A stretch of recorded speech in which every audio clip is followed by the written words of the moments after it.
لایق و سزاوار خوشحالی باشی، چرا باید نیازمند خوشحالی باشی؟ چرا باید نیازمند رابطه باشی؟ شایسته یه رابطه خوب باش، شایسته شو، لایق شو. حیرت انگیزه دنیا برای چیزایی که تو میخوای ارزش قائل نیست. تو خیلی چیزا میخوای، به خیلی هاشون هم نمیرسی هیچ وقت، ولی برای چیزایی که مستحقشونی به همشون میرسی.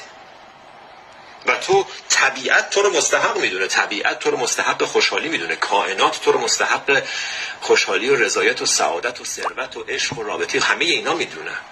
کی تو کدوم بخش طبیعت، کدوم ماه و درخت‌ها و جنگل‌ها و اقیانوس‌ها کدومشون تو رو مستحق نمیدونن؟ همشون که دارن همه کارو برای تو میکنن تا تو نانی به کفاری و به غفلت نخوری.